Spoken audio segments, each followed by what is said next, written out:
Razmik.net-ը պատասխանատվություն չի կրում ծրագրի բովանդակության, հայտարարությունների և գովազդների համար։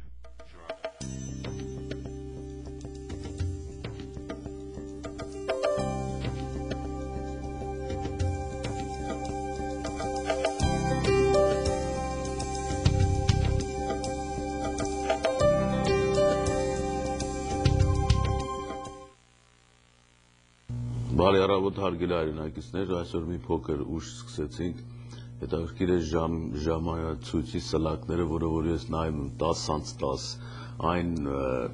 վիճակն է, երբ որ ձեր ասել էի 18 թվի մասին, ինչ որ լույսի մեջ էի գրել այս կապակցությամբ, կարծես թե այսօր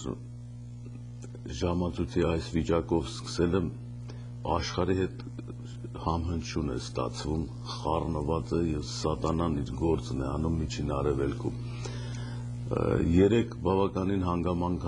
հանգամանալից այդ վերլուծությունները եղան այսպես մակերեսային, այսօր ավելի է, մեկ օր հետո ավելի է խորացել իրադրությունը։ Այն քարտեզը, որը որ ձեզ տրամադրվեց նայելու Միջին Արևելքի բաժանման ամբողջ այս ձևը, որը որ ես ձեզ ցույց տվեցի, նայեք այս քարտեզը, այսօր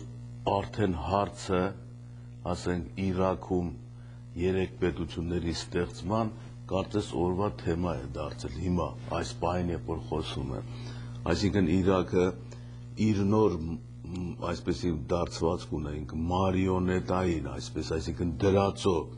կառավարության նախագահի շնորհիվ մտնում է քաղաքացիական պատերազմի մեջ, քաղաքացիական պատերազմ, այսինքն այնտեղ, որտեղ բախվում են երկու ուժեր, կարող են դրանք լինել հասարակական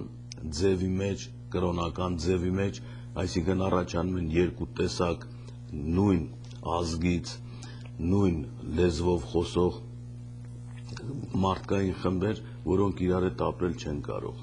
իրար հետ գործել մեկ սահմանադրության, մեկ պետության տանիքի տակ աշխատել չեն կարող։ Քաղաքացիական պատերազմները այսպիսի բնույթ ունեն, հետևաբար պետությունները նման դեպքերում կամ պառակտվում են, այսինքն բաժանվում են երկու մասի, կամ սարսափելի մեծ այլունալի կռիվներ են լինում, որի դեպքում հակառակ կողմը պարզապես թույլ կողմը գենոցիդի է ենթարկվում։ Քաղաքացիական պատերազմի նորից ամենավառ օրինակը Ռուսաստանում հեղափոխությունից անմիջապես հետո տեղի ունեցած իրադարձություններն են։ Հեղափոխությունը սոցիալիստական, որը դրսից կազմակերպվեց, պարտադրվեց և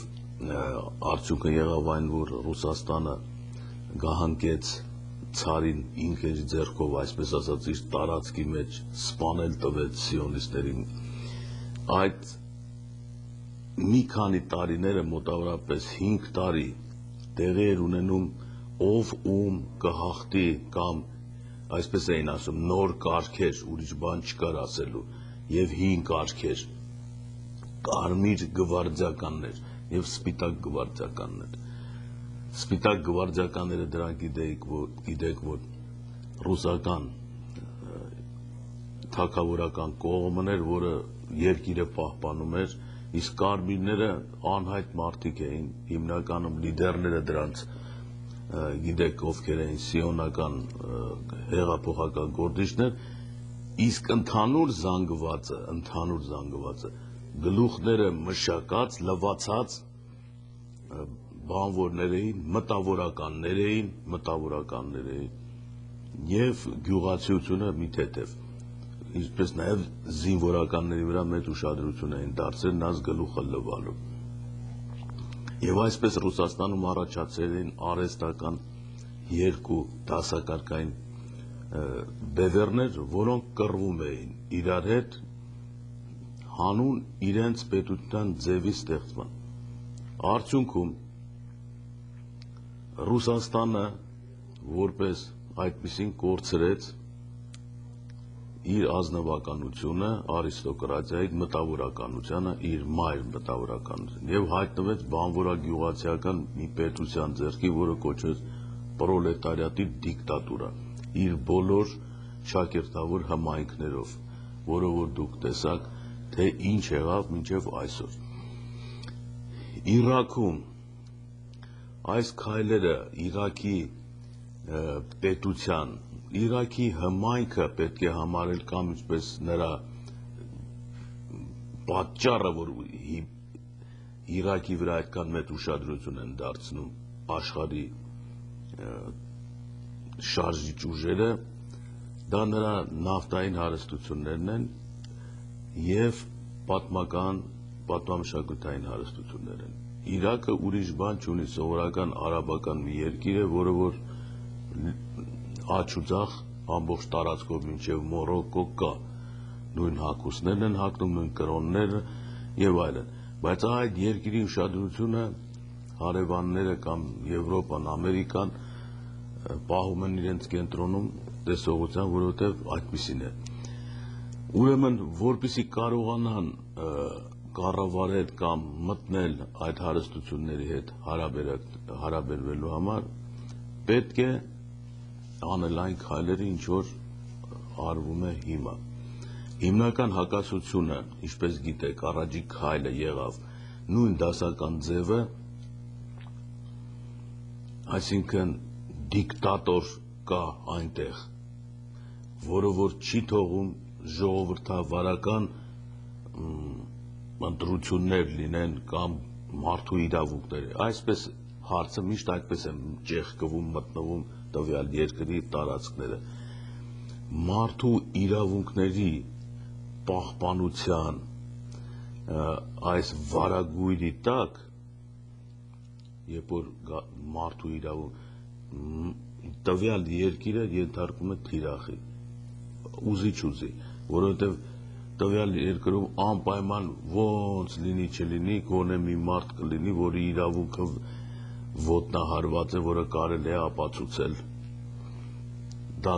դատարանում կլինի, փողոցում կլինի, մշակույթի մեջ կլինի, դա կլինի։ Ուրեմն մարդու իրավունքների այս միջոցով պետության մեջ թափանցելը եւ այնտեղ ինչ որ մատ թափ տալը արդեն հայտնի է։ Նրանք, որոնք որ այդ գործով են զբաղվում, մարդու իրավունքների պահպանության համաշխարհային այդ ասոցիացիաների մեջ են, նրանք երևի լավ գիտեն, որ կամ չգիտեն, որ իրենք մի զինվոր են մի զորքի, որը կարող է թափանցել պատրվակով ցանկացած երկիր, այնտեղ կառավարությունը փոխելու, պատժելու, հեղափոխություններ սարքելու նպատակով։ Մինչ այդ կամ դրան զուգահեռ գնում էր, ասենք, ժողովրդավարության ոտնահարման հարցը, այսինքն դեմոկրատիայի, սա էլ էթնիկան կազմակերպություններ միջոց է, որպեսզի թույլ չտալ որևէ պետության մեջ առաջանա բնական լիդերություն, այսինքն տվյալ պետության միջից հանկարծ չհայտնվի այն մարդը, որը իրոք ընտրյալ է, որովհետև ընտրյալ լիդերը անցնելով կառավարության գլուխ ճիշտ կառաջացնի այնպիսի մի ուժեղ պետություն, որը որ ասենք այս գործերի, միջազգային գործերի համար վտանգ են ներկայացնում, այսպես չակերտավոր։ Դրա համար դրված է մինչև այսօր դեմոկրատիայի ժողովրդավարության հարցը ամեն երկրում, ուրեմն մարդու իրավունք ժողովրդավարության հարց, որ ընտրություններով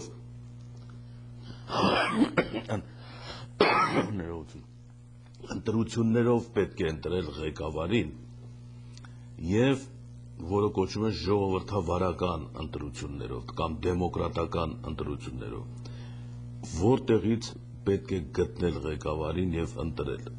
Այսպեսի հարց երբեք չի տրվում։ Մատուցվում է թեկնածուներ, որից հետո ընտրություններ եւ ահա այդ պահին, երբ որ թեկնածությունն ու ընտրություններն են գնում, այս մեթոդը ներդրած ուժը ուշադիր հետևում է հանկարծ իրոք նույնիսկ այս ճանապարհով ժողովրդավարական ճանապարհով ճիշտ ժողովրդային լիդեր չանցնի կառավարության գլուխ ուրեմն պետք է նաև ընտրությունները այնտեղ եւ կեղծել եւ խառնել կաշառել ամեն ինչ անել որպեսզի ժողովուրդը չհասկանա ինչ է կատարում այսինքն եւ ստացվի որ ժողովրդի պատասխանատվության վրա է նստած այս ղեկավարի հայտնվելը այսինքն կոտրել նրա վրա ժողովրդի վրա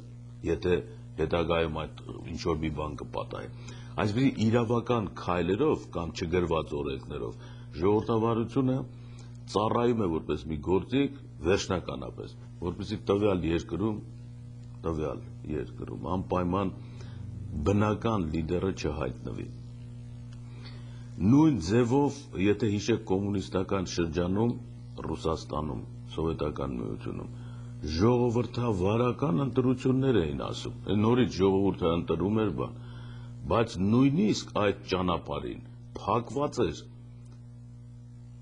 ազնիվ կամ գաղափարախոսությանը հավատացող գործնական քայլեր կատարող ցանկացած կոմունիստի հայտնվելը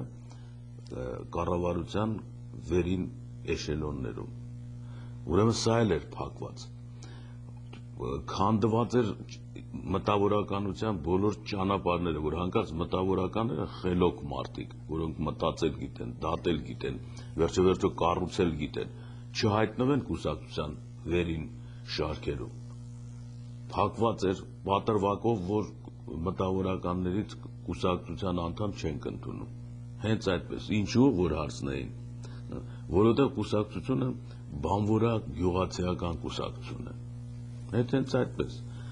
բայց մարդու իրավունք եւ այլն ազատ կուսակցություն որ հանգած այդպիսի բաներ խոսեիք ինչ որ մեկը ասենք մտավորականներից որը վճռականորեն ուզում է մտնել կոմունիստական կուսակցության շարքերը այդ ժամանակ կասեն չենք ուզում փոխել կուսակցության դեմքը որը ծնված օրվանից ծառայում է աշխատավոր ժողովրդին կարծես մտավորականը աշխատավոր ժողովուրդ կարճ ասած հազար տեսակի խաղեր եւ խորամանկություններ որպեսզի բռնված այդ սիոնա-ռուսական կառավարությունը իր կուսակցությունը վանդեց հանկարծ որովհետեւ մեկը չթափանցի ներս եւ ներսից ինչ որ բան չանի իսկ որ այնտեղ գտնվողները հլու հնազանդ պիտի լսեին թե երբ քանդեն միությունը կամ ցրել կուսակցությունը նրանք այնտեղ վաղուց նստած սպասում էին եւ այսպիսի իրավիճակներով մենք անցնում ենք այսօր մտնում ենք Իրաք նույն ինչ որ ասվում է Իրաքի մասին Ռուսաստանի մասին մնացած երկրների մասին նաեւ վերաբերում է Հայաստանին է վերաբերում որովհետեւ ձեռագիրը նույնն է եթե տարիներ առաջ Սադամ Հուսեյնը հանդիսանում էր Իրաքի ժողովրդի սիրելին ազատագրողը եւ այլն դեպի առաջադիմությունը տանող կուսակցության ղեկավարը որին ֆինանսավորում էին դրսից որպեսզի նա դառնա Իրաքի ղեկավարը հեղափոխության ճանապարհով ապա հաստատված լիդերը արդեն որ սկսում է պետությունը կառավարել կարգ ու կանոն մտցնել կամ ասեմ իր խելքին ծրագիր ունի գնում է փոխվում է փոխվեց տեսակ ինչ մեթոդներով ներքին մեթոդները ուժերը չէին կարող դա անել այդպես երևաց որովհետև ժողովուրդը չէր ուզում որ ասենք լիդերը փոխվի հանգիստ իր համար Բաղդադի ղուրմա էին ուտում եւ դրսից եկավ միջամտությունը փոխելու վարչակազմը ինչու որովհետև վարչակազմը հնարավոր է որ միջուկային զենքեր եւ քիմիական ինչ որ զենքեր ունենա կամ ինչ որ միջոցներ է անում ինչ մի պատրվակ եւ տեսակ ինչ եղավ Սադամի գործը մինչեւ այսօր տեսակ բայց Իրաքը այսպես ասած հեշտությամբ չհանձնվեց հիմա ամեն օր ասենք 50-100 մարդ է սպանվում Իրաքում պատկերացրեք ինչ կոտորած է գնում Իրաքում, որը որ հաջողվեց հրել դեպի քաղաքացիական պատերազմի հունը։ Իրաքը մտնում է այդ դրության մեջ, հիմնական ուժերը կամ հակասությունները, որտեղ արաբները արաբ են, նույն լեզվով են խոսում, նույն բանն են, գտնվեց, որ մեկը սյունի է, մյուսը շիա է, եւ իրար սպանողները դրանք են տերորիստական ակտերը, պայթեցումներ եւ կարճ ասած հասունացած խմորը մինչև այն աստիճանի, որը որ դուք տեսնում եք։ Հայաստանի վիճակը նորից նույնն է։ Ես հաղորդումների բոլոր ընթացքում այս բոլորը իմանալով միշտ ձեզ հորդորում էի։ Կհայտնվի արդյոք Հայաստանում բնական լիդերը։ Ինչ բան է բնական լիդեր։ Արդյոք նա գքա կամ ուր է գտնվում, եղել է թե չկա,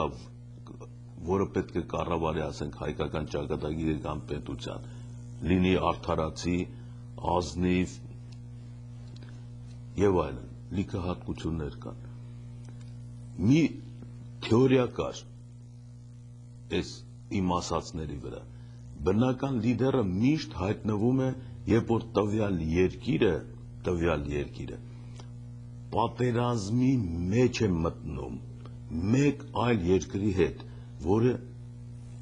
հարձակվում է տվյալ երկրի վրա։ Այսինքն միշտ առաջանում է ազատագրական պայքարից։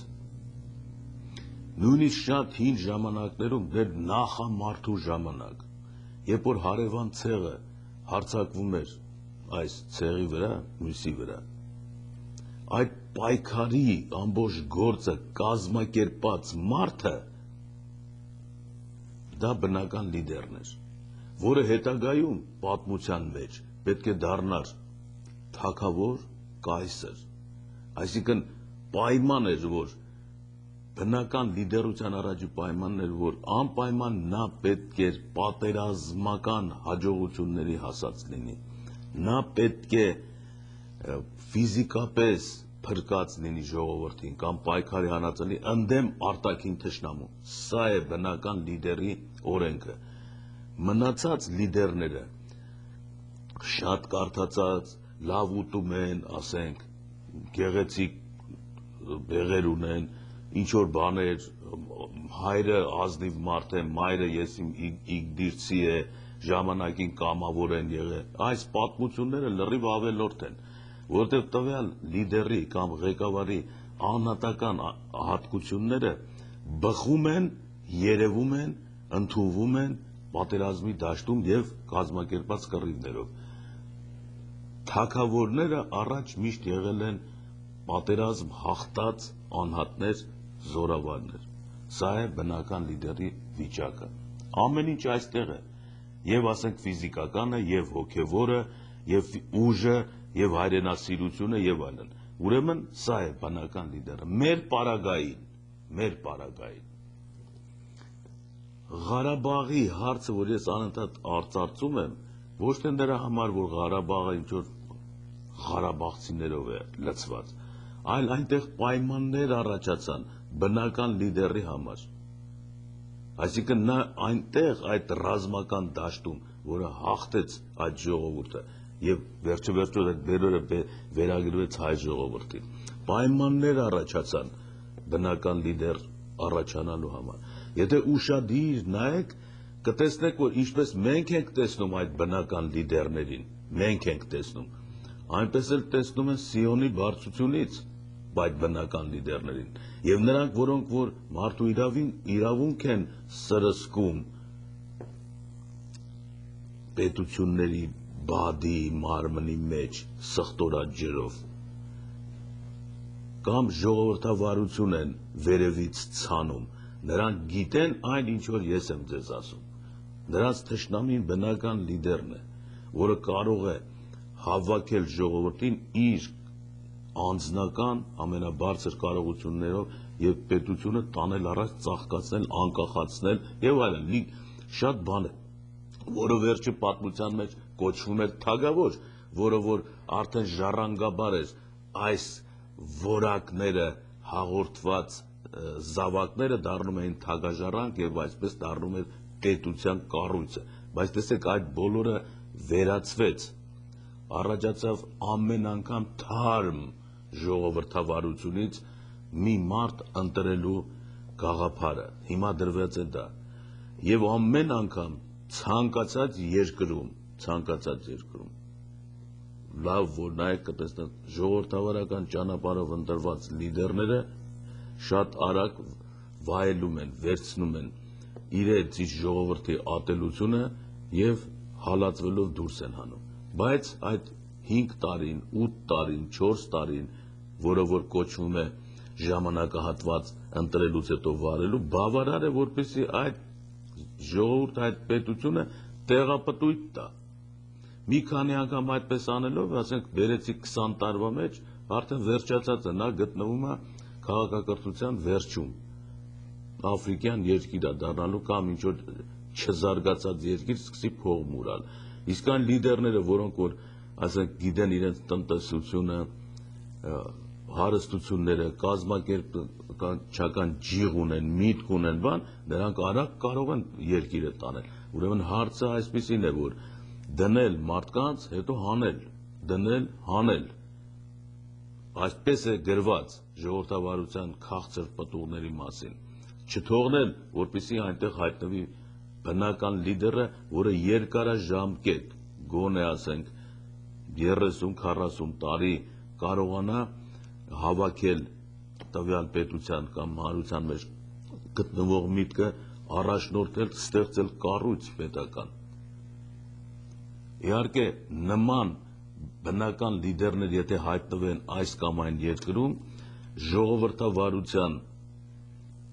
լեգիոները եւ մարդու իրավունքները անմիջապես 4 կողմից վրա կտան, դրոշակներ բռնած, վրանել գնաց։ Դիկտատոր է սա, հենց այդպես դիկտատոր է, վերջ։ Լավ է կառավարում, վատ է կառավարում, ինչ է ասում, կարևոր չէ։ Կարևորը սա նստել է եւ ժողովրդին հանգիստ կառավարելով առաջ է տանում, սա դիկտատոր է։ Ուրեմն մեր մոտ էլ նույնն է։ Մի փոքր հանգստից հետո շարունակենք։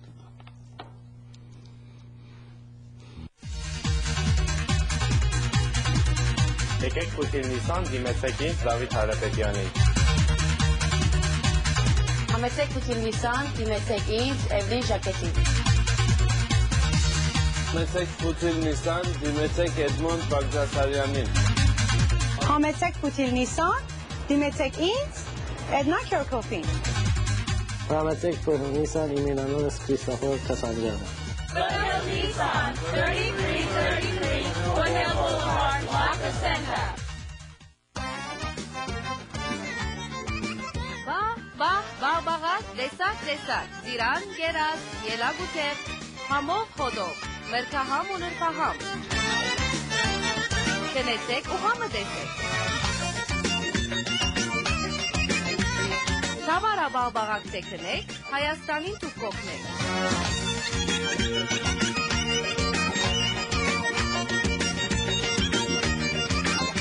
Բաղբաղակներու թախուլին, Թամարա։ Monroe, baseline, hits the road. Yes. Man, I'm craving some Korean barbecue. Burritos are. Shish kebabs. Relax, I got just the place. California Dreaming, restaurant specializing in Armenian, American, and Mexican food. Open 7 days a week from 6 a.m. to 8 p.m. We also provide full-service catering. Ուրեմն բնական լիդերի խնդիրը այսօր էլ հրատապ է։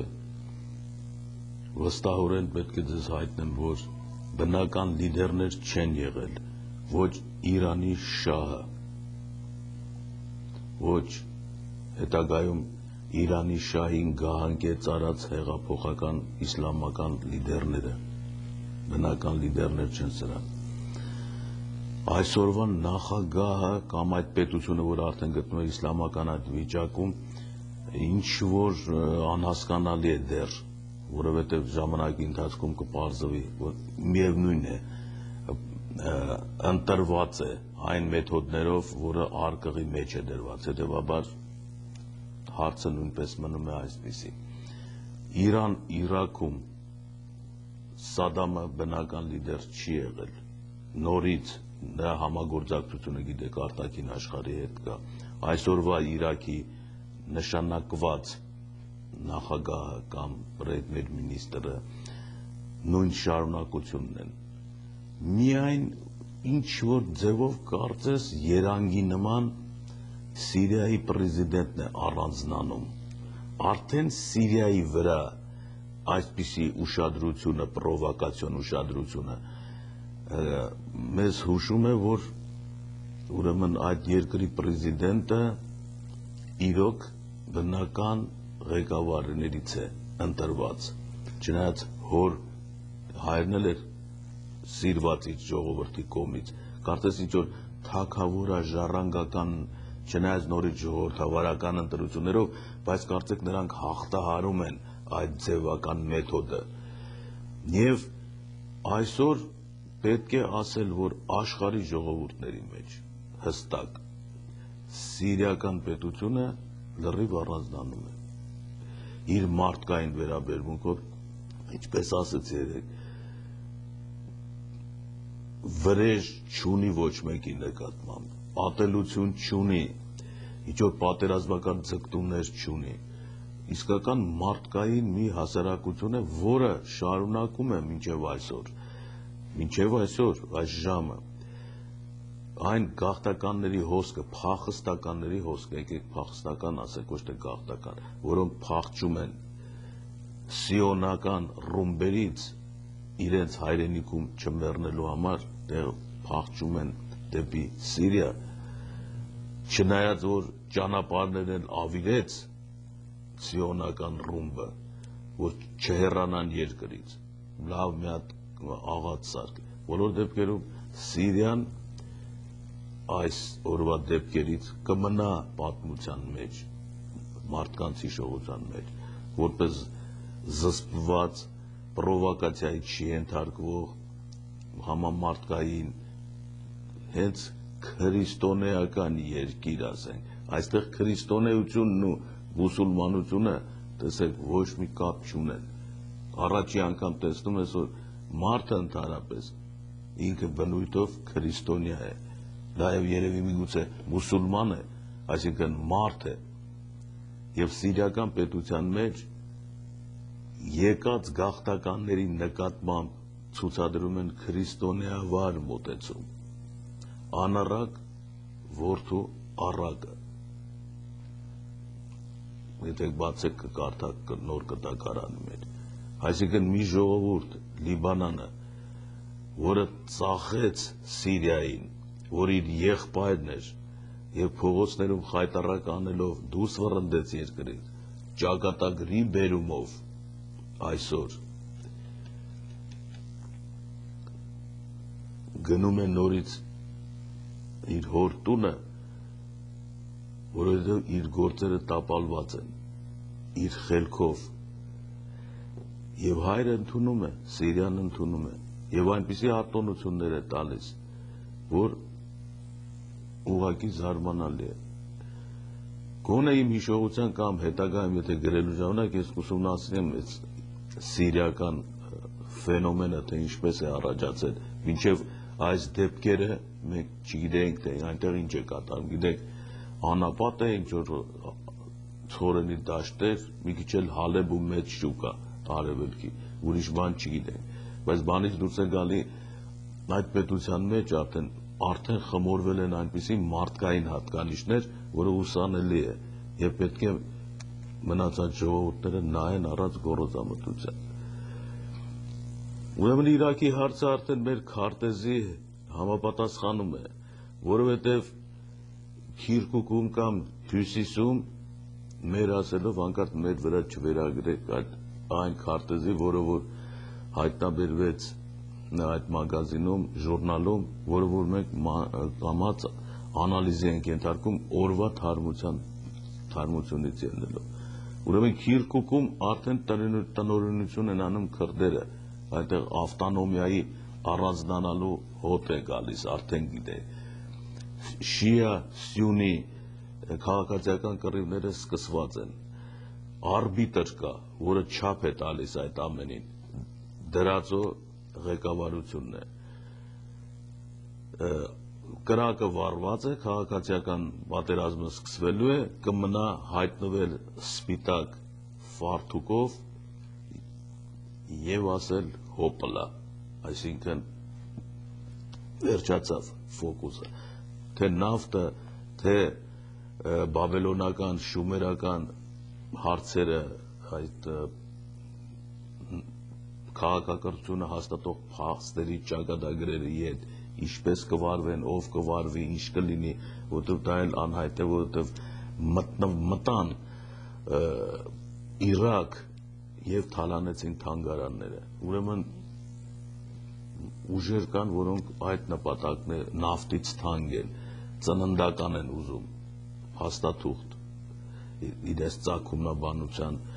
մեջ մտցրած բաները, գոնե փաստերը, մնացածների վերաբերյալ ոչնչացնելու, որ մնա իրենց ստեղծած կնքվածը եւ ստորագրությունով կեղծված իրենց փաստաթուղթը, թե իրենք են տերը այդ մասերի։ Ինչ վերաբերում է քրդերին, ասեք քրդերի մեջ հեղափոխության անուն չկա, մարդու իրավունքի անուն չկա, ժողովրդավարության անուն չկա, ոչ մի բան չկա, այդ ժողովուրդները, որոնք ապրել են տարբեր պետությունների մեջ, Թուրքիա, Իրան, Իրաք, Սիրիա, 4 պետության մեջ, իրարից շեղված, հանկարծ նրանց մոտ կարծեք թե ամեն ինչ լրատվությունը չի խոսում, միաձույլ ներկայանալու է որպես Free Քուրդստան, չնայած Թուրքիայում եւ կամ Իրաքում սկսված այս պետությունների մեջ քրդերի շարժումները հանկարծ մեկը մյուսին հակասեցրին այն ժամանակ, բայց դա այսօր նշանակություն չունի, քարտեզի մեջ նա կա որպես այդպիսի պետություն։ Ուրեմն ես ձեզ տրամադրեմ հեռախոսները այսօր 15 րոպե, դուք էլ ձեր կարծիքը ասեք այս երևույթներում, մենակ խնդրում եմ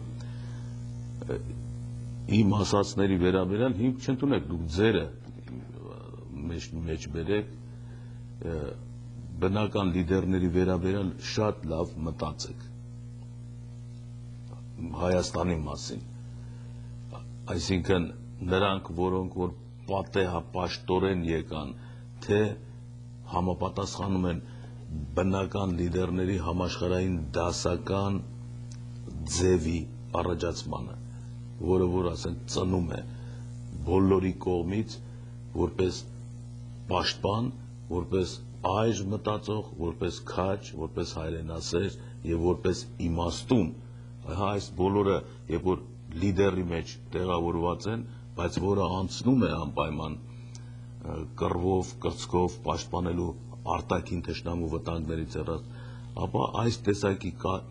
տեսակի անհատների վրա պետք է ուշադրություն դարձնել, թե ով է, ինչ է, ինչպես առաջացավ։ Մնացած փողոցից եկած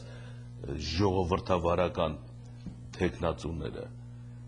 որոնք ընդամենը ոսպի տոպրակներով կամ ասենք 5-անոց, 10-անոց դոլարներով ընտրողի ձայն կգնեն, դրանց վրա, դրանց դեմ համաժողովրդական պայքար, որտեղ դրանք կեղտոտում են բնական լիդերի ձայնը, ճանապարհը եւ այլն։ Ես միացնում եմ ձեզ, դուք եթերում եք, խնդրեմ ասեք, լսեք, բարև ձեզ։ Նրանք խնդրում եք ժուրնալի անունը նորից ասեք, հա։ Ուրեմն շատ լավ։ Ռազմիկ, եթե կարելի է, այ տեսեք, սա այն սայթն է, որի մեջ այս քարտեզների միջին արևելքի քարտեզն է դրած։ Ուրեմն www.armedforcesjournal.com այստեղ հունիս ամսվա համարի մեջ պետք է նայեք, այսինքն մինչև Իսրայելի եւ արաբական աշխարհի հայտնվելը այս խառնի ճաղանջությունները, որ հիմա արդեն գնում է, արդեն այս ժուրնալը տվել է այն քարտեզը, որը որ դուք տեսնում եք, այնտեղ այդ քարտեզները կան, դուք կարող եք նույնիսկ գունավոր են, այսինքն եզրագծերը գունավոր տարբեր գրված է տակը, որ երկրներն են կորցնում, որ երկրներն են շահում, հոդվածը, որը որ մեկնաբանում է այս ամենի տրամաբանությունը, խաղաղություն, այս տարածքաշրջաններում ելնելով ազգային, կրոնական, լեզվական, էթնիկական բաժանումներից կամ հանգամանքներից, սխալ հանելով Անգլիայի, նորից Չերչիլի գծած այս քարտեզը, որի մեջ հիմա բոլոր ժողովուրդները ապրում են, որտեղ դա արվել է պարզապես Օսմանյան կայսրությունը արագ քանդելու եւ նոր արաբական պետություններ ստեղծելու ճանապարհով։ Ուրեմն ահա սայթը։ Խնդրեմ լսում ենք ձեզ։ Ալո, բարև ձեզ։ Բարև ձեզ։ Ես պատրաստ եմ ուզում մնալ եւ մի բան ավելացնել, որ Սիրիան շատ ազնիվ գտնվեց նաեւ հայկական հետկոդրազյան շրջանում։ Ճիշտ է։ Ամենամեծ օգնությունը այսպես մոտավորապես 90% հայերը պարտավորեն Սիրիային իրենց հետ քրկության համար։ Պարզապես որպես բան տալիս։ Լրիվ համաձայն, բայց գիտեք ինչ, ով որ լավություն անում, այդ չի հիշվում, անմիջապես մոռացվում է, բայց ով որ մի հատ փոքր վատություն անում, մարդը հիշում է դրա մասին։ Իսկապես, ասենք, նույնիսկ Ալեքսանդրետի հանձնումը Սանջակի, երբ որ 39 թվին հայերը չգիտեին ինչ անեին, որովհետև հանձնվեց Թուրքիային, չէ՞, տարածքները, դրանք զանգվածաբար ուղղակի գնացին ու տեղավորվեցին Սիրիայում։ Հալեբի ամբողջ այդ գաղթականությունը կամ դրանից առաջ։ Բայց ասենք, գիտեք ինչ, հիմա ինչ ասես է, ոչ մի մտավորական հայ զգացմունքային որևէ կամ վեպ կամ ճակատագրի բան ներկայացում կամ ֆիլմ չի հանած արաբական աշխարհի, ասենք, այս երևույթների դեմ։ Նույնիսկ գիտեք ինչ, ասենք, արաբական մշակույթը մի տեսակ անկյան տակ առհամարվում է եւ մոտեցվում է, ասենք, թուրքականի հետ, որին արդեն սիոնական գաղափարախոսությունը մեզ այնպես թշնամացրեց փոխադարձաբար, որ էլ տեղ չկա, այսինքն որ ուզերանք փոխենք մեր կարծիքը Թուրքիայի, թուրք ժողովրդի, թուրք պետության մասին, պետքա քանդենք մեր ուղեղը, գլուխը, մի հատ դնենք ենքո, մի հատ ուրիշ գլուխ տնենք, տեղ չկա արդեն, բոլոր ինֆորմացիաները, բոլոր ճանապարհները լցված են Թուրքիայի նկատմամբ ատելությամբ, գաղափարել չունենք, թե ինչ է կատարվել, ինչ է եղել։ Հիմա էլ տեղափոխվում է դեպի գերմանացիների կողմը, այսինքն մոլորացնելու կողմ։ Ու չի դրվում, միշտ չի դրվում, միայն Ջոն Կիրակոսյանը, Արման Կիրակոսյանի հայրը, որ մեր արտաքին գործերի նախարարի տեղակալն է հիմա, միայն նա ցույց տվեց, որ երիտ թուրքերի եւ սիոնական լիդերների առնչությունները հայկական ցեղասպանության գործում։ Հիմա գիտեք, sense կողքից են նայում, այսպես չեն էլ տեսնում, որ այդպիսի բաներ կա։ Հստակ գրված է։ Եվ հայկական կողմնորոշումը նայեք, հայկական կողմնորոշումը։ Այսօր ինչ որ լավաշի փռեր, Քեյտարն են գրում իրանց ցելոֆոնների վրա։ Պատկերացրեք, դրանց հետ ճանապարհ պիտի հետաս, քոշեր են հանձնվել արդեն։ Ինչ որ քաղաքական գործիչներ հույսեր են պահպանում։ Պատմությունը իմացող լռող լիքը չկա։ Չնայած եղել է Ջոն Կիրակոսյանը լավ հստակ դրեց, որ հայկական ցեղասպանությունն ու ջարդերը մնացած հարստությունների ոչնչացումը կամ հափշտակումը կամ փաստաթղթերի այս ամեն ինչը սիոնական էքստրեմիստների ձեռքի գործն է, երիտ թուրքերի հետ համագործակ եւ մարմնով էլ հենց իրեն դրեց։ Այսօր հայության մեջ Անդրանիկ չասեմ, մի հատ ասեմ, քաղաքական գործիչ կամ մի հատ մարդ, որը որ գիտի, բայց նման պատերազմ է գնում, գիտեք, ու կհաղթի դուխովը, ով որ դուխ ունի, գիտի այդ մասին, բայց չգիտենալու է դնում։ Հստակ ասվեց, իմացվեց, որ հրեական կրոնի մեջ մտած խմբերը նրանք էթնիկական կամ գենետիկական նույն ազգը չեն, բացատրվեց։ Դասական հրեաները, որոնց հռոմեական ճանապարհներով առաջացան, օրթոդոքսները, նրանք հասկացան, որ պատժվում են Աստծո կողմից, եւ հանկարծ հայտնվեցին այդ կրոնը ընդունած, դրա մեջից բիզնեսի հոտ առնող, համախմբող մարդիկ տարբեր ժողովուրդների մեջ, որոնք միավորվեցին հրեական կրոնի վրա, որը հիմքը ասում է, որ իրանք փոխեցին, ասին, Աստծո վրա դնելով ոչինչ չես անի, հույս դնելով, դու պիտի կերտես քոնը, գրվեց համապատասխան գրականությունն ու գաղափարախոսությունը, ու գնաց գործը, եւ այսօր չկա մեկը, որ ասի թե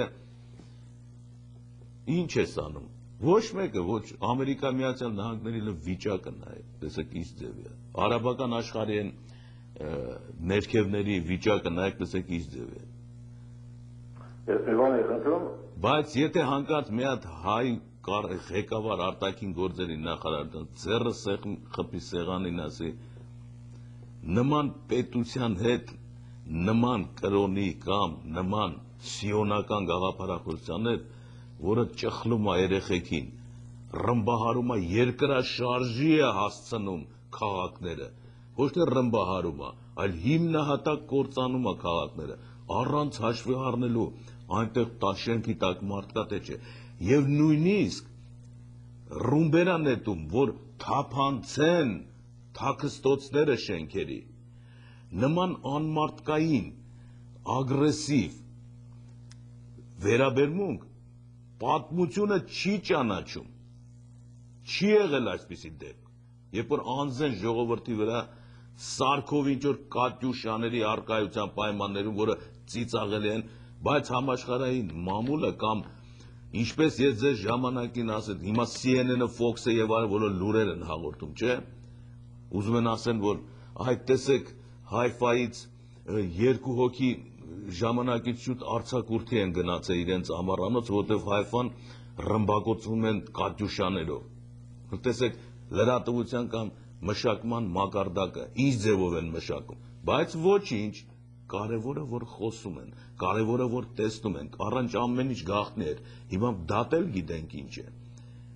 Դրա համար ես ասում եի, որ դաշնակցության մեջ կատարած քայքայիչ գործնեության այդ կուսակցությունը անպատվելու, ձախողելու, հետագայում պատմություն հայ ժողովրդի զանգվածներից անջատելու մեջ իր այռուցի բաժինը ունի Սիմեոն Վրացյան սիոնական ներկայացուցիչը, հստակ ասվում էր, ինչից էր օգտվում, իր գրած գրքից, իր խոսացած բաներից, բամբասանք չկար, որտեղ հատ երևում էր, թե ինչ է գրում, ինչ է մտածում, ոնց է փոխում։ Եվ գիրքը երկու անգամ գրեց վերափոխելով, որովհետև տեսավ առաջինի մեջ շատ է բացվում, եւ այդ գիրքը կարդալուց հայոց պատմություն 18-20 թվականը, երկու գիրքն էլ պետք է դնեք դեմդ, մեկը 25-28 թվի հրատարակությունը ինչ է, մեկը 60 թվի, 58-ը ինչ է ձևի, եւ կտեսնեք, թե ինքը իր ձեռքով ոնց է իրեն խմբագրել, որովհետև բացահայտվում էր այն գրքի մեջ, որտեղ գրում էր այսպիսի բաներ, ու հանկարծ նա հանում է դրանք, որտեղ գկա հայ ժողովրդի մեջ ինչ-որ մեկը, որ կնայի ես ով էր ես մարդը, տեսնենք ինչ էր գրել, ինչպես CNN-ն ու Fox-ն են խոսում, բայց դու պետք է ընտրես, թե ինչ են խոսում, նենց Վրացյանը ինչ էր գրում, պետք է ընտրես, որովհետև ինքը չէր կարող չթողնել իր մատնահետքերը հանցագործության իր գրածների մեջ, իր գործնեության մեջ, անհնար է, դա կրիմինալի տեսություն է արդեն, որ եթե մի բան է կատարում, մատնահետքեր ես թողում ընդ կապվածա թե ով կգա, ինչպես կհետազոտի, եւ հստակ երևում է, որ սիոնական ես ներկայացուցիչի, որի մանկությունից աճեցին, որպես Գրուզինսկի, մցրեցին Գևորգյան ճեմարան, սովորեցրին հայերեն խոսել, հայկական դպրոցներում, հետո մցրին դաշնակցության մեջ, հետո մցրին վարչապետ եւ այլն, ամբողջ հայկական պատմության իրականության քայքայումը օտարումը, խաղաղության փիսից բան, այս մարդու եւ նրա կողմից մի քանիսի լվացած գլուխների արդյունքն է։ Ու ոչ մեկը չի կարող դուրս գա։ Մնեն, գիտեք ինչ է, սարդի սրսկած թունը, ճանջը, դաշնակցությունը ասենք, անզգայացել է։ Մինչև 69 թիվը տարբեր պորցիաներով այնպես սրսկել տարբեր թեմաներով, որ չի կարող։ Ուրեմն վերցնում ես, տենում ես, չի շարժվում կուսակցությունը։ Եվ սերունդներ դաստիարակեց ես։ Ոչ մեկը չի ուզում ասի, ընկեր, հեղափոխության երկեր մի երկի։ Այս մարդը հայ չի եղել, հատուկ նպատակով թափանցված է կուսակցության մեջ։ Դուք մտածում եք այսօր կուսակցության մեջ, դաշնակցության մեջ չի թափանցված նոր մանկությունից երեխաներ, որոնք որ աճում են շարքերի մեջ, սկի ղեկավարներն են խաբար չեն, թե հետո ինչ ալնելու։ Իհարկե կան։ Բայց թմբուկներ են նվագվում, ազատագրական երգեր են երգում, բայց հո գիտեք, որ թշնամին գիտի ինչպես անել։ Ես մի ներողություն մի բան ասեմ։ Համեցեք։ Հիմա շարժվում է անտիսեմիտ։ Անտիսեմիտ չկա։ Մի հոտ հայր եմ ուզում ասեմ, ճիշտ կլինի, որ անտիսիոնիզմ ասեմ։ Վերջ, ես բացատրեցի, սեմիտական խումբը, արաբական խումբը, Բաբելոն եւ այլն։ Ինչ սեմիտի մասին է խոսքը։ Օրթոդոքս հրեաները ժողովուրդ են, որ առաջացան սեմական ժողովուրդներից, ապրեցին խեղճ, կարդացին, տենց էլ ծայրը չգտան։ Մինչև հիմա էլ նույնիսկ հագուստների վրա գույն չեն դնում, որ էժան լինի։ Հագնվում են դասական, եվրոպական, լայնեզր, գլխարկ, սև շորեր, ամեն ինչը եւ երեխաներին սովորացում, դաստիարակում են, տարված են իրանց գոտ։ Բայց այս մնացած տեսակը, ասենք նույնն է, այս մնացած տեսակը, ինչ որ ասենք ռուսական պետական դումայում այսօր հայտնված օլիգարխները, որոնք իբր թե այդպիսին են, բայց իրականում ուրիշ մարդիկ են, կամ Ժիրինովսկին են, տեսակ երեկի ովքեր են, պատկերացրա դրանցով կազմված ինչ որ պետություն, կուսակցություն, գաղափարախոսություն։ Ինչ կլինի դրա վիճակը։ Կլինի այն ինչ որ դուք տեսնում եք այսօր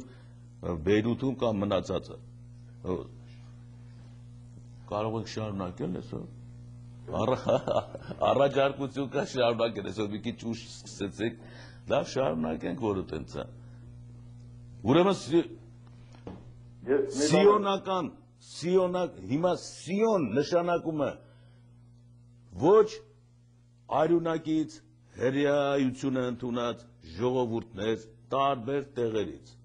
սև կապույտ կանաչ, խազար եւ այլն, որոնք որ նույն կրոնի գրքերը կարդալով գաղափար առաջացավ, որ ստեղ ուժ կա, ստեղ փող կա, այսինքն եթե հրեան 70 թվից Երուսաղեմը լքեց, օրթոդոքսի մասին է խոսքը, որտեղ որ քրիստոնեությունն էր կարդացվում ու դուրս եկավ մնացած ժողովուրդների մեջ, որպես իր պահպանի ինքն իրան։ Արդեն այդ պահին հայտնվեցին գործարարներ, որոնք ասեն, այս ժողովուրդը, որը արդեն հայրենիք չունի, բայց խելոք ժողովուրդ է, կարելի է շահագործել։ Նույն բանը լինում է, գիտեք, ամեն տեղ։ Այսօր, ասենք, արտասահմանի մեջ մի հատ հայ խումբ եկավ, չէ՞, հայ գաղութ ստեղծվեց։ Դուք նկատել եք, որ հենց առաջի խանութները բացվում են, մեկ էլ հոպ մի հատ հայտնվում է հայ 2-3 հոգով, ու ասում են, ուզում եք ձեզի պաշտպանենք օտար հարձակումներից, այսինքն տանիք ունենանք, բան, մեզ այսքան փող տվեք։ Այս բոլոր ժողովուրդների մեջ եղել է Սիցիլիա, իտալացիներն են այդ գործը արել։ Այսինքն աշխատողի կողքին հայտնվում է մեկը, որը որ սկսում է այդ խաղերը տալ, որը որ հայրենիք չունի, հայրենիք պիտի չունենաս, որովհետև սա լինում է տվյալ պետության մեջ, ինչ որ մաֆիական առաջի շարժ, որ դու շահագրգռված ես, փողը տաս, ստրկանաս, որովհետև հայրենիք չունես, ինքդ բիզնես ես անում, քեզ պաշտպանեն օտար հարձակվողներից կամ բանից, խմբերից։ Դու գնում ես համագործակցության, ինքդ քո ձեռով ծնում ես։ Հրեային այդ բանը պատահեց։ Հրեային դրեցին նալոգի տակ, հարկի տակ, միավորման տակ, գաղափարախոսություն տակ եւ այլն։ Եվ ինչքան աշխատեցին այդ ժողովուրդը, եւ շատ էլ լավ աշխատեցին։ համ սովորեցին, փող հավաքեցին, լեսերին, բանկարին, բանարին, բայց մեկը տեսնում ես ինչ որ խումբ, որը կոչված Սիոն, որը հետագայում Հերցելի համագումարով ասեց, ասես չի լինի, լավ ենք, փող կա, բան կա, բայց դե հայրենիք չկա, հարկավոր է մի հատ հող վերցնել։ Հուպ տվեցին փողն ու կապիտալը, պատերազմները խառնեցին ու դուրս եկան Երուսաղեմ բանի վրա, Պաղեստինի վրա։ Հոմինակ Պաղեստինի վրա չէին դրել աշկները, որովհետև իրանց համագումարի մեջ երբ դրեցին փող ունենք, ամեն ինչ ունենք, կարողությունները կա, կարող ենք ուրեմն Երուսաղեմում մտնել Պաղեստինում։ Ուկրաինան էլ էր ցանկի մեջ, Ուկրաինան, որ հիմա կա, եւ Ադրբեջանը, որը հիմա Ադրբեջան կոչեցին, դրանք բոլորը պահեստային տարբերակներ էին, հետո իրանք պիտի ընտրեին, մի հատ էլ աֆրիկյան երկիր, թե ամերիկյան երկիր, թե որն է ամենալավ տեղը, կարևոր չի տեղի ապրող ժողովուրդները։ Եվ գնացին հենց Պաղեստինը բռնեցին, հատկապես ինչի համար, որպեսզի օրթոդոքս հրեաներին ընդհանրապես հույս չթողնեն, որ նույնիսկ սուրբ քաղաքներն ու տեղանքը մերն է։ Եվ հա մենք գործ ունենք այսօր Սիոնի հետ ջարդարար, որը տեսնում եք, ու աշխարհը ձայն չի անում, նույնը արեց 15 թվականին, ու աշխարհը ձայն չէր անում, ուրեմն աշխարհը մեղավոր չէր, նրանք փողով ամեն ինչով աշխատում։ Ինչ կարանի հայը, ես թեթև ասեցի ձեր, չվախենա ամենակարևորը, որովհետև մի բան կա մեր մոտ, հայի մոտ, մի բան կա, չէ հայի մոտ, որ մենք ուրիշ ազգերի նման չենք, տարբերվում ենք։ Ասում համ արջից վախենանք, համ էլ արջի կեղտից, այս ճշմարտությունները գոնե պետք է հիշենք։ Ու ամենափոքրն ենք, ամենաթույլն ենք, ամենա, բայց ովքեր որ եղել են ճակատագրի բերումով բանտում, աքսորում, գաղութում, եթե եղել են, նրանք նկատած կլինեն, թե ինչպես մի հատ փոքր տղա թույլ ֆիզիկապես հիվանդոտ իր արջևից գցած վազացնում է գաղութի ինչ որ իրան հեղինակություն ներկայացնող մեկին մարմնով հաղթանդամ ուժը բանը տեղը, բայց դուխ չունի, ու այս փոքր տղան փախցնում է դրան, ինչ որ ձեռքը ասենք մի դանակի, ասես փոքր կետով կամ ինչ որ մի բանով, այսինքն իր ոգով փախցնում է, ու բոլորը նայում են, թե այս ինչ անբնական բան է,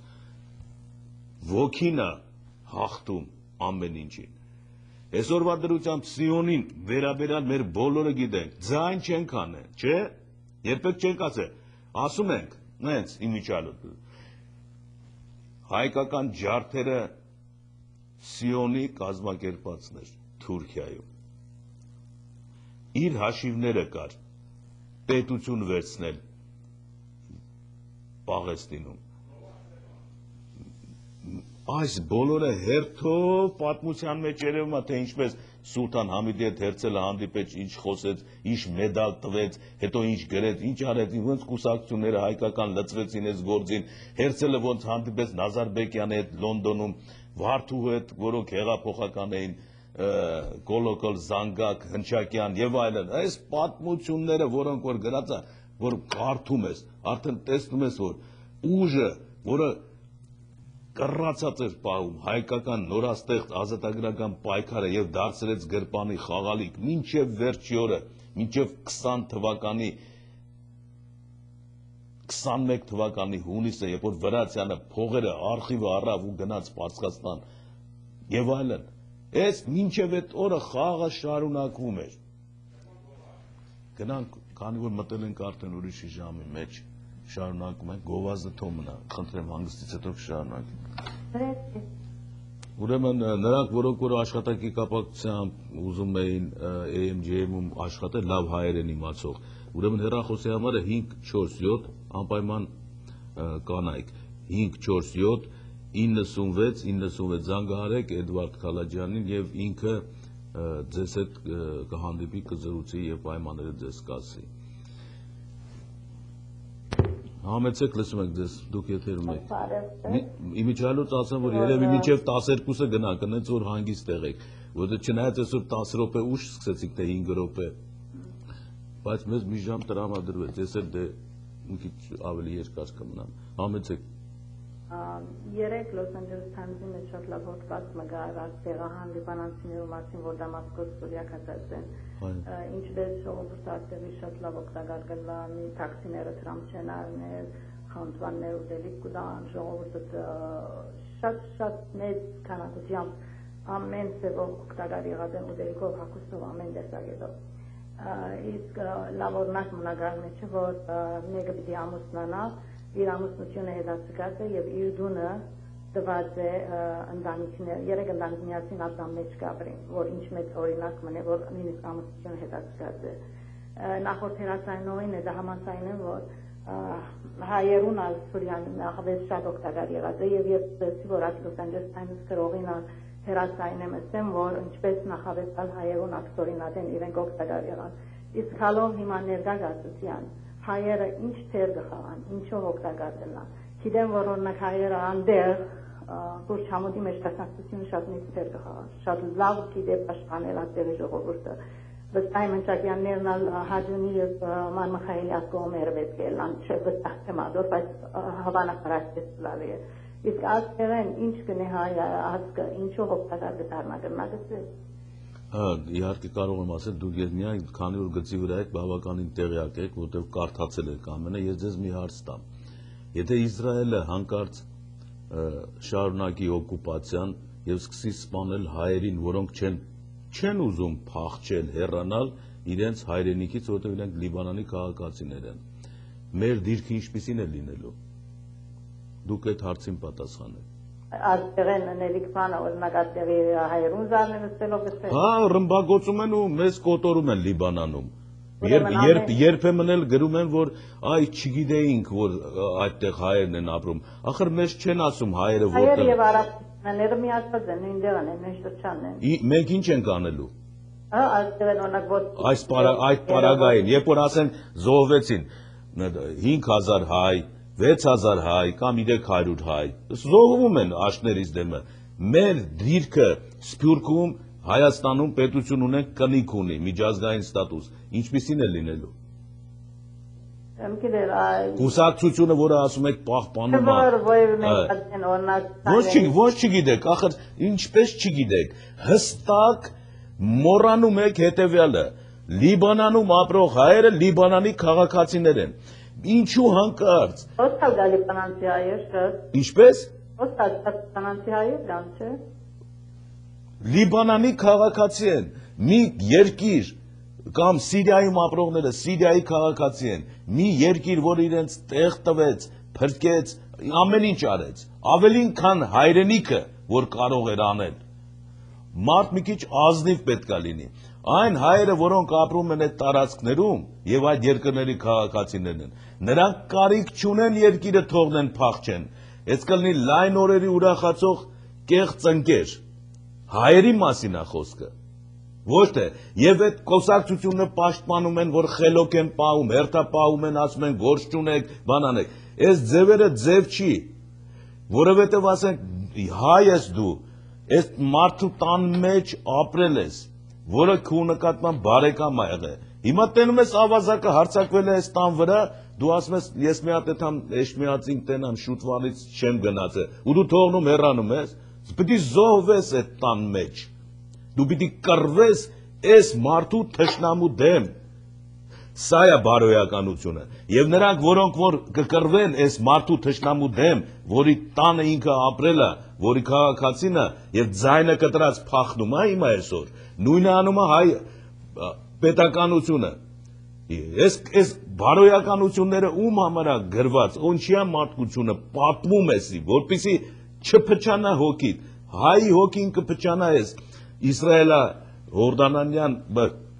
լիբանանյան պատերազմի ժամանակ, որտեղ ինքս ես կդառնա մի հատ կռիս, վախեցած, իբր թե շատ խելոք է, բայց հստակ երևում է, որ իր արածը մարդկություն չի, հետագայում կերևա թե դա ինչ կարծի, բայց այսօր կառավարությունը, որ նստած է,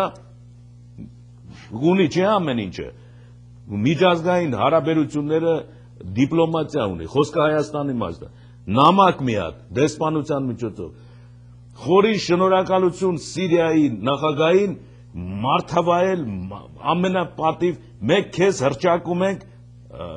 հայկական պետության պատվավոր քաղաքացի, ինչից ես վախում, վատ մարդ,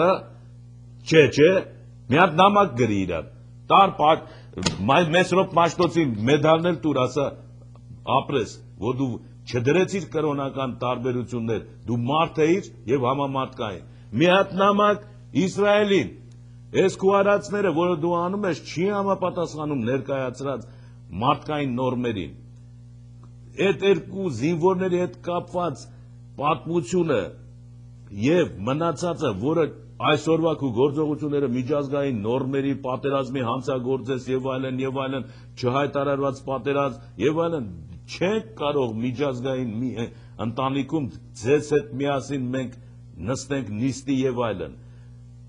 Ուլտիմատում նամակ ես գրում, մի հատ նամակ գրում ես Դանիային, աշխատել է պետք, որտեղ պարսավանքին ես կա, մի հատ նամակ Ռուսաստանն ես գրում, ասում ես, անհասկանալի է ձեր վերաբերմունքը նման դեպքերի վերաբերյալ, ձեր պասիվությունը։ Հայկական կողմը չի կարող նման մարդկանց հետ ճանապարհ քայլել։ Հայը պիտի դատավոր լինի եւ ճիշտ դատավոր, երբ որ դատավոր եղավ ճիշտ, բոլորը կհարգեն, բայց թե սենց մեզ չեն ռմբագործում, մենք փախնենք ստեից, Հայաստան ենք փախնում։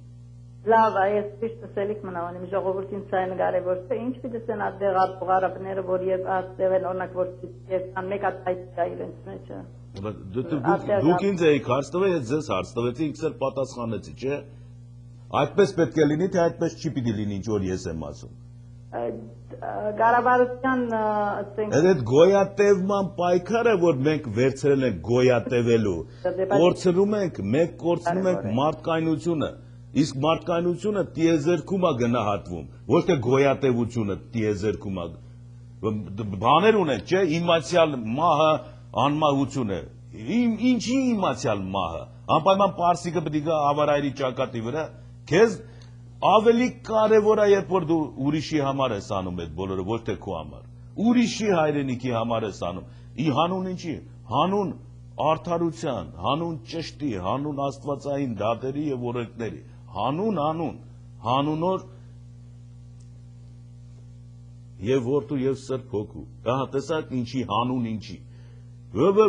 այսօրվա կրոնական այս տարբերությունները, այսօրվա այս անարդար վիճակի դեմ,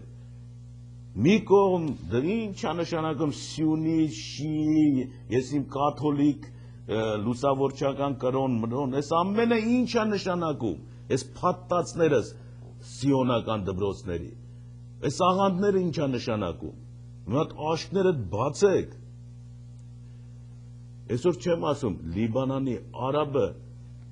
սյունի, շիա, հայերի եղբայրն է, կապ չունի, հայերը ապրել են այնտեղ Լիբանանում, առանց հաղորդակցվելու տեղի քաղաքացիների հետ, բայց դա կարևոր չի, նորից կարևոր չի, որովհետև,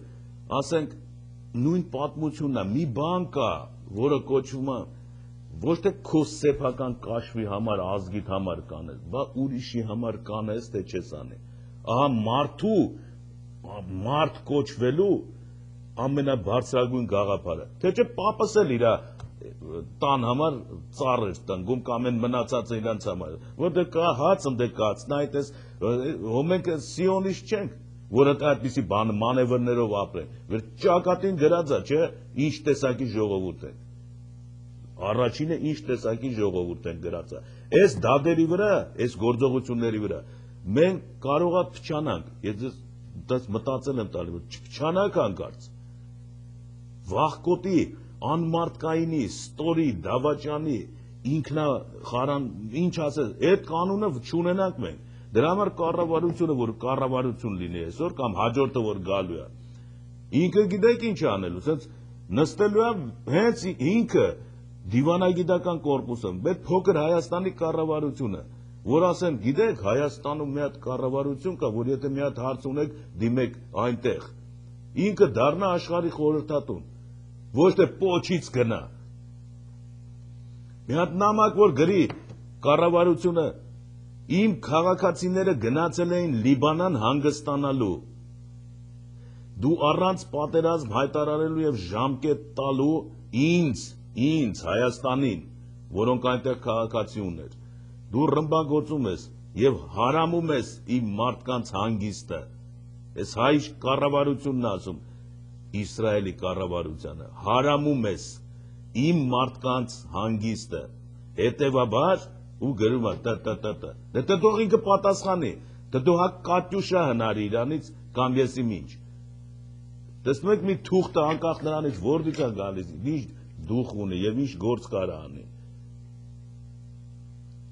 Լիքը գործ կանելու, բայց կարևորը չվախենալ առաջինը։ Հենց որ վախը պատեց մարմինդ,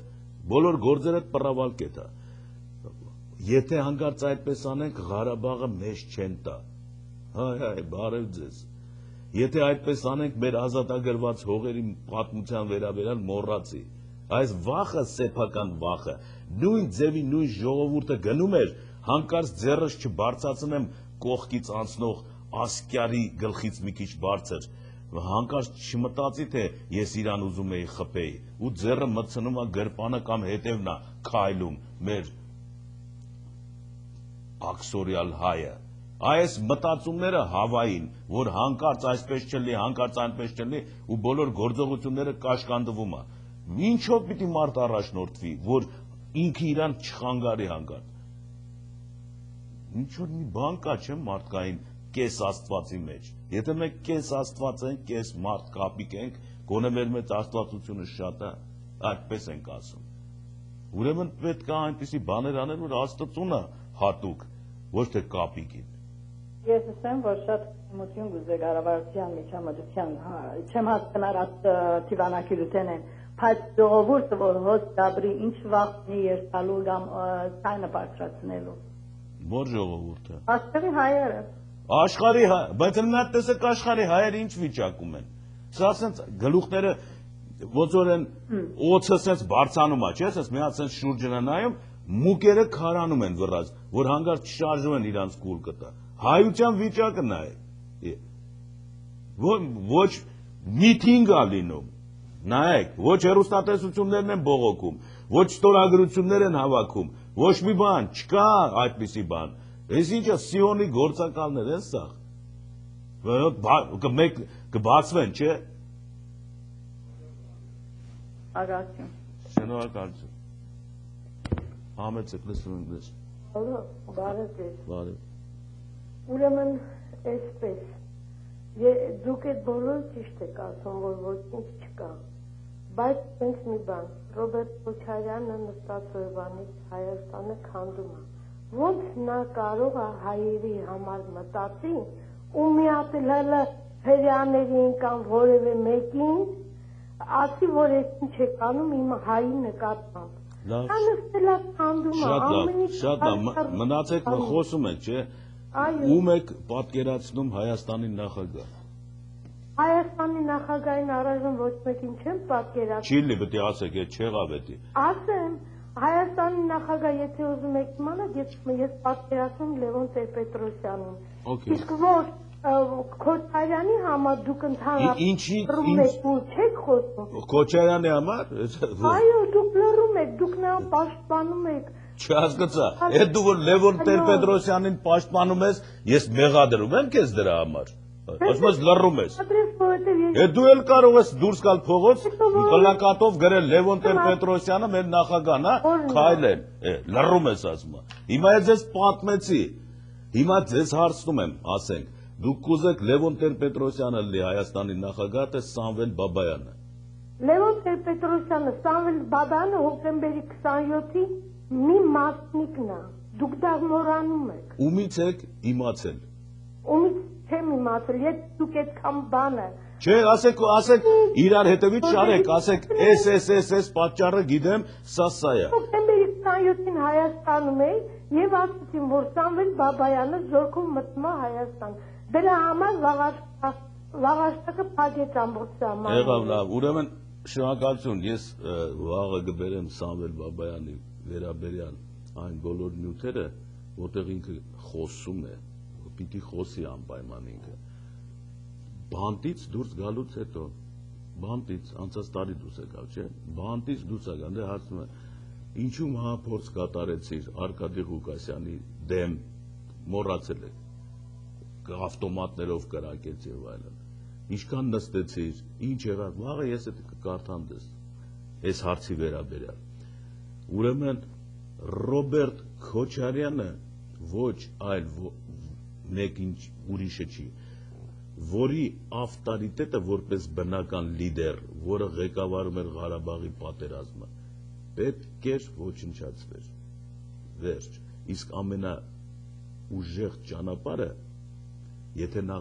մնար Ղարաբաղում, դա տեղի չէր ունենա, իհարկե չէր ունենա, որովհետև պատերազմից անմիջապես հետո Քոչարյանը կհավաքեր, որ մնալով բնական օրենքների մեջ, բայց հիշեք, թե նրան ոնց բերեցին, ոնց գայթակղեցին դեպի վարչապետի աթոռը,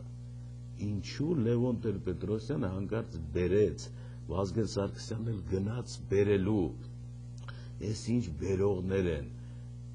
համոզեցին, ինչ որ բաներ ասեցին, չէ, որ Ղարաբաղի հարցը դիվանագիտական բանի ժամանակ հիմա պատերազմ չկա, հրամանատարն էր, չէ, պատերազմի Քոչարյանը, բայց բերեցին, հիմա նայում ենք, 98 թվին հայտնվեց ինքը Հայաստանում և զուգահեռ սկսեց ընդդիմությունը ինչ կատաղի պայքար, հենց բերելն ու թուրք հայտարարելը մեկ եղավ, հիշ մոռացել եք, արդեն հոկտեմբերի 27-ի դեպքերից հետո, երբ որ Վազգեն Սարգսյանի մայրը նստացույցեր էր կատարում, շվեյցարական բանկում և իրաց կապիտալը ունենալով $700 միլիոն նստացույց էր կատարում, այդքան կարճ ժամանակամիջոցում կարողանալով գնել սեփականացնել Արարատյան դաշտի բոլոր գործող գինու գործարանները և օբյեկտները, նստացույց էր անում, և այս նստացույցը այնքան ազդեցիկ էր, որ ժողովուրդը այսօր Քոչարյանին այսպիսի բաներ է ասում, այսինքն Քոչարյանի տակ հենց եկած օրից ռումբը դրեցին և ոչ մի անգամ չհիշեցին, որ Ղարաբաղում Քոչարյանը ինչ է արել, չկա այդպիսի բան, Նոյան Տապանի գնդացիրը ուղղակի այսօր Հովհաննեսյան Ռաֆֆիի գովքն է կատարում, եթե նայեք մեր հեռուստաժամերով, որոնք գալիս են, տղան բարեկեցիկ կյանքից և ուտել խմելուց ճաքում է ուղղակի նռան նման, երբ որ նայում է կադրի մեջ, փողը ստանում է դրսից, ծախսում են բոլ-բոլ, օրրան և այլն, քեֆ անում, կոմունիզմ Հայաստանում և ուզում է պրեզիդենտ դառնա և շարժնակում է այդ ուղղությամբ, ձեռքի տակ ունենալով ամերիկյան ռազմական հետազոտությունների ինստիտուտը, որը ամեն երկրում կատարում է տվյալ ժողովրդի տրամադրությունների ուսումնասիրությունը և կենտրոնական հետախուզական վարչության տրամադրելը, որպեսզի տվյալ երկրում կոնկրետանան, ավելի հստակ դառնան մինիմալ ամենաքիչ ծախսերով այն հեղափոխությունները, փոփոխությունները կատարելը, որի արդյունքները կամ հետազոտությունները կատարում է ռազմական հետազոտությունների ինստիտուտը տվյալ երկրում։ Ահա սա է իրականությունը։ Գլխի են ընկած հայկական Ղարաբաղյան, այսպես ասած, ատելի իշխանությունները, որ ինչ է կատարում, իհարկե գլխի են ընկած, բայց նրանց կռիվ է գնում օձի և վիշապի, ով կհաղթի, լորտու և օձու, ով կհաղթի, կտենանք, թե ինչ կլինի, բայց որ հայաստանյան իշխանությունները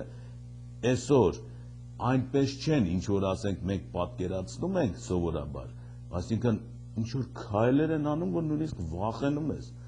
ռազմական հետազոտությունների ինստիտուտի գործակալի է տնօր, որի հետևը կանգնած է ցերեուն ամերիկյան ֆինանսներով, տարբեր ճանապարհներով,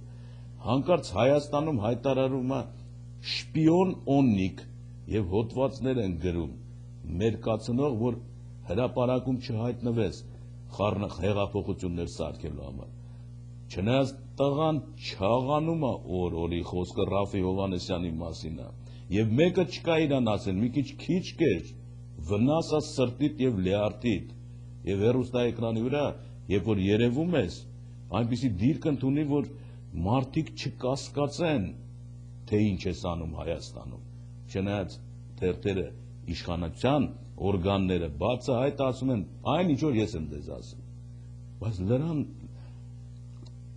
Նոյան Տապանը փորձում են այլ ձևով ներկայանալ, ես ասել եմ Նոյան Տապանը գտնվում է արտասահմանյան լրատվական ուժերի ձեռքին, վստահ եմ ասում, եւ ինչ որ հայտնվում է հեռուստատեսությամբ Հայաստանից Նոյան Տապան անվան տակ, հետը խառնելով ինչ որ իշխանության կամ հայկական նորություններ, բայց հստակ ընդգծվում է, որ Նոյան Տապանը Հայաստանի նպաստ չի աշխատում, եւ դա այդպես էլ եղել է, եւ այսօր Սփյուռքում ապրող բոլոր հայերը մի մենթալիտետ ունեն, որը մշակված է Նոյան Տապանի կողմից տարիներ շարունակ, մենթալիտետ, ոչինչ չգիտեն, իբր թե լրատվություն է գալի այս կամ այն բանի վերաբերյալ, եւ այս բոլորը բերում է նրան, որ խոսում ենք առանց իմանալու, թե ինչ ենք խոսում։ Հիմա որ ասես Բաբայանին կուզես, թե Լևոն Տեր-Պետրոսյանին, ինչու հարցը, ես եմ լավ էր ինքը, այ քեզի բան, որտեղ հեռուստատեսությամբ գովերքվում է, չէ, ինչ է գովերքվում, Քոչարյանի իշխանությունները, հեչ, էնի լավ, արա հավի հիշողություն պիտի ունենաք դուք, հավ, էլ ինչ ասեմ, բայց կամաց ամեն ինչ կզի, կարևորը մտածող մարդու առկայությունն է, միայն տես ձեզ ինչ եմ ասում, որ Քոչարյանը 8 տարվա մեջ քաշը չավելացրեց 2 կիլոգրամով, չավելացրեց, միայն դա, արդեն մեզ ասում է, որ այս մարդը չի ուտում, որ չաղանա, Ռաֆի Հովհաննեսյանը Հայաստանում կրկնակի չաղացել է, չեք տեսնում ինչ է կատարում, չեք տեսնում փողերը ուր են գնում, ինչ են անում, մի քիչ մտածել կարողացեք, մարդու դեմքից, աչքերից չեք զգում, ինչ է անում, եւ ցավում եմ, որ Սփյուռքյան հայությունը գտնվում է մի պրոպագանդայի տակ, որի տեղը կամ ուղղությունը ինքն չգիտի, թե որտեղից են իրեն մշակում, իրան հանկարծ մշակում են կողքի, մուտքից, վերևի տանիքից, հայկական ձայնով, մաքուր հայերեն գրականությամբ եւ արդյունքում ինչ անում, առանց բանանելու հանկարծ ինքը ատում է իր սեփական իշխանություններին, որ ասում ես ինչի համար, բացատրություն չունի, այդպես են ասում,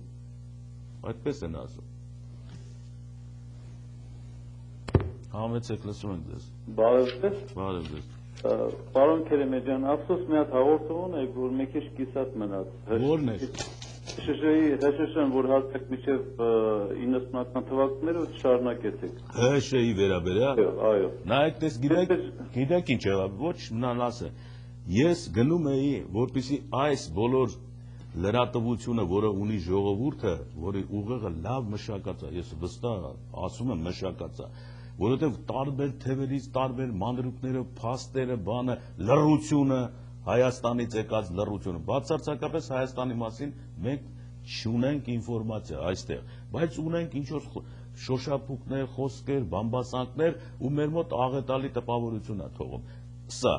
ես այդ պետք է անեի եւ անում էի, արդեն մտնելու էի, որ սկսեցի, չէ, հիշում եք գործող անձիկ հեղափոխական բան, բայց այս իրաքյան դեպքերը եւ Իսրայելի այս անմարդկային վերաբերմունքը, պարզապես ինձ իրավունք չտվեց, որ ես իմ գործը շարունակեմ։ Ես պետք է հետ գայի եւ ասեի այն, ինչ որ այսօր ասում եմ։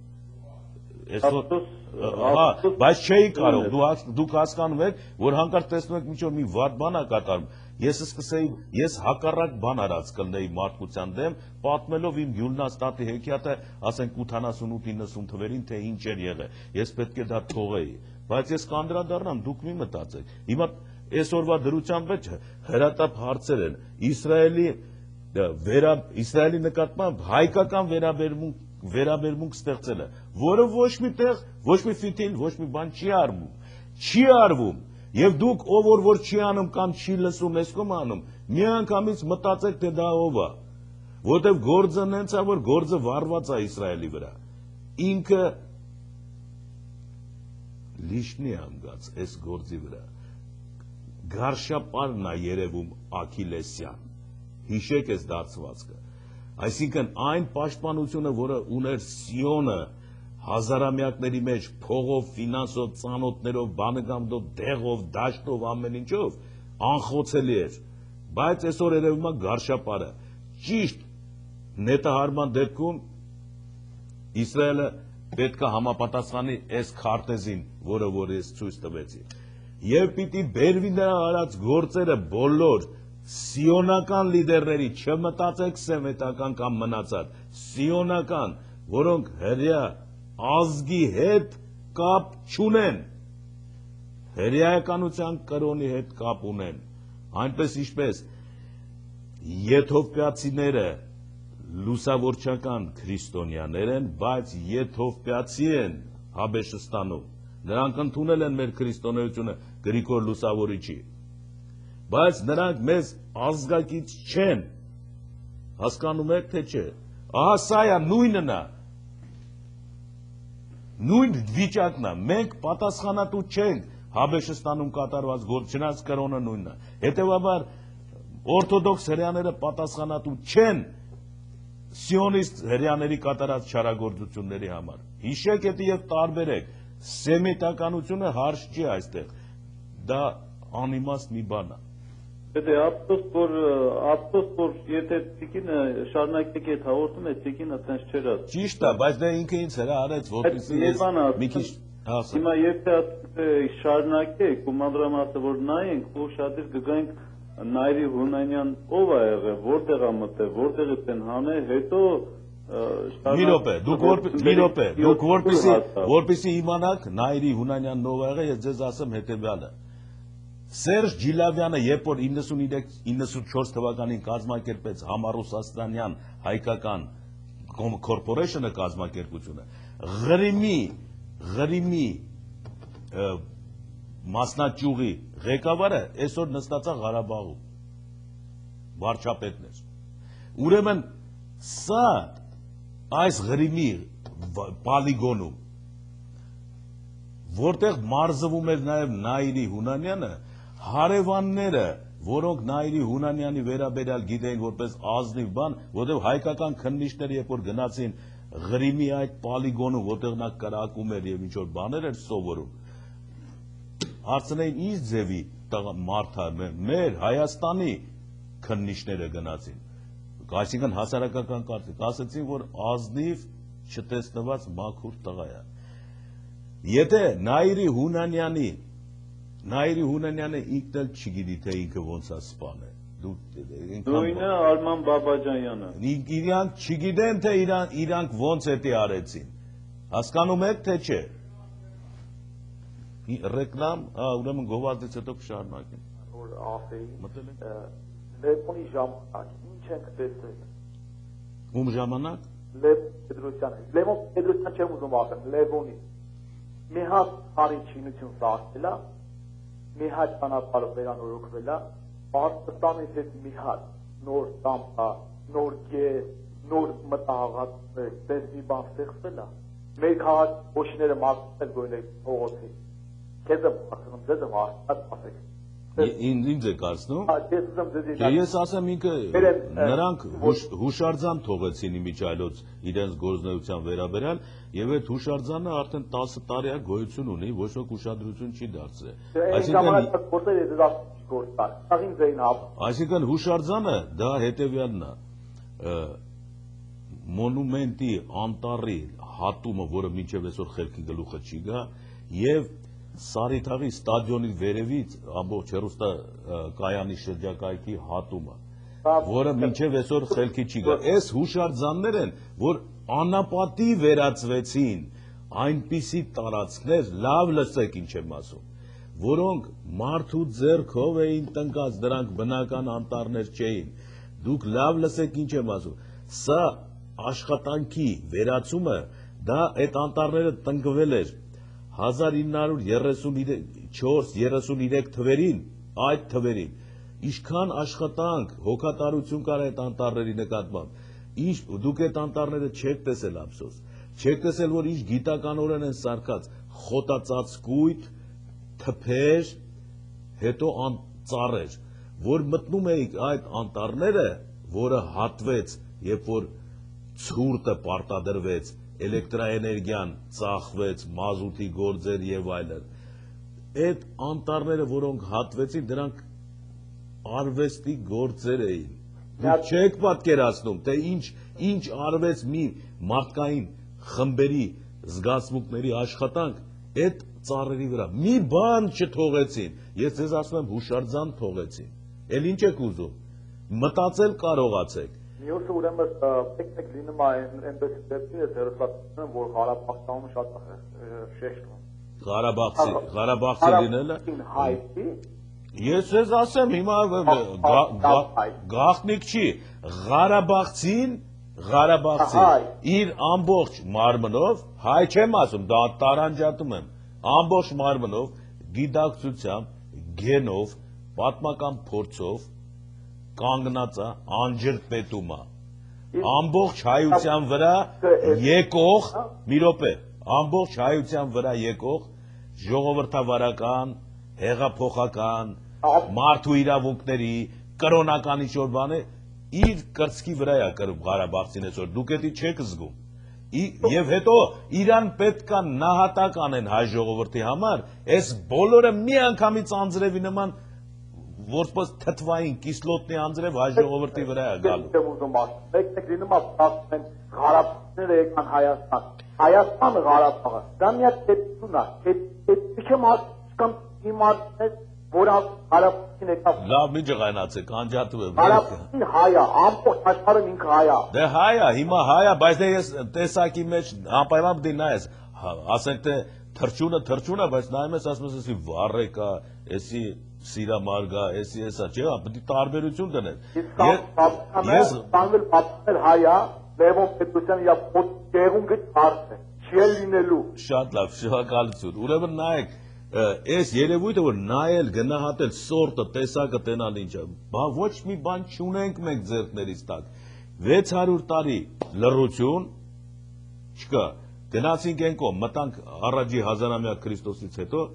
ինչ որ Աշոտ Երկաթ, որը չգիտենք ով էր, ինչ էր անում, ինչ որ մի հատ հեռավոր պատմություն, արաբական նվաճողներ, հետո գալիս են սելջուկներ, պատմություն չունենք, պիտի ավելի հետ գնանք, Վարդանանց պատերազմը, որ էլի կասկած էլի է, Աստվածին, ինչու սենց եղավ, հետո էլի, որ տարածնենք, պիտի գնում ենք ու Տիգրանի վզից ենք փաթաթվում, Պապա Տիգրան երկրորդ, ինչ լավ էիր դու, շատ լավ էիր, գիտես ինչ, Տիգրանը սարքեցի պետականությունը բանը,